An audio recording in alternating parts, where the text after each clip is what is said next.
Hello बच्चों, आइए प्रश्न को देखते हैं। बताइए कि कथनों में से कौन से कथन सत्य है और कौन से असत्य है। अपने उत्तर का औचित्य भी बताइए। और यहाँ पे देखो, हमें बोला गया है कि 35 एक संख्या है जो इस अंतराल से आ रही है कि x, जहाँ पे x मतलब इस अंतराल नहीं, इस समुच्चय से आ रही है। सबसे पहले तो समुच्चय को परिभाषित करना पड़ेगा हमें कि x के तथ्यतः 4 धनात्मक गुणनखंड है। अगर ऐसा है तो वो 35 इस समुच्चय से आ सकती है। प्रश्न को हल करने से पहले इसकी मुख्य अवधारणा के बारे में चर्चा कर लेते हैं।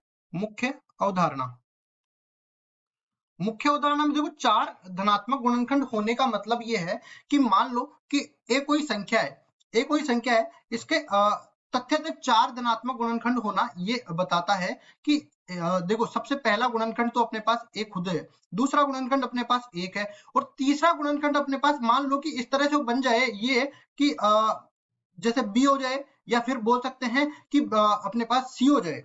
ठीक है, बी और सी हो जाए तो ये भी अपने पास इसके गुणनखंड हो सकते हैं। ये तब ये बोल सकते हैं कि तथ्यतः 4 धनात्मक गुणनखंड है और ये इससे अपने पास समुच्चय से आ सकता है। अब सबसे पहली चीज हम लोग ये बता देते हैं क्या, कि ये ए जो है, या तो अपने पास ए को लिख सकते हैं ए गुणा में एक के रूप में, या फिर ए को लिख सकते हैं हम लोग बी गुणा सी के रूप में। तब अपने पास ये कह सकते हैं कि इन दोनों का गुणनफल, कोई भी दो गुणनखंड लिए जाए ना और उनका गुणनफल किया जाए और उस संख्या, दी गई संख्या के बराबर आ जाए तो वो उसके गुणनखंड कहलाएंगे।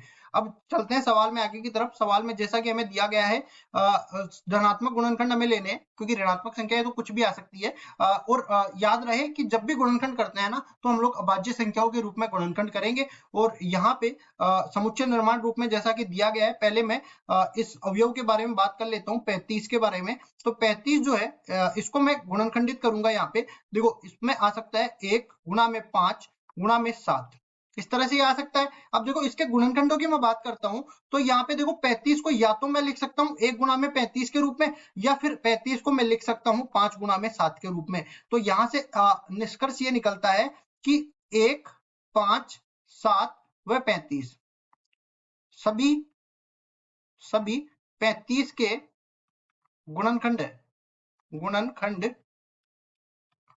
है। अतः 35 के तथ्यतः, 35 के तथ्यतः, या फिर जो है पूरे के पूरे तथ्यतः 4 गुणनखंड है, 4 धनात्मक धनात्मक गुणनखंड है, गुणनखंड है। और देखो, हमें समुच्चय क्या बोला गया था कि तथ्यतः 4 धनात्मक जिसके गुणनखंड हो वो इस समुच्चय के अंदर शामिल हो सकता है या इस समुच्चय का अवयव हो सकता है। तो हमारे पास ये दिया हुआ कथन जो है वो बिल्कुल सत्य कथन है। ये सत्य कथन है कि 35 इस समुच्चय का अवयव है। आशा करता हूँ ये सवाल आपको समझ में आया होगा। धन्यवाद।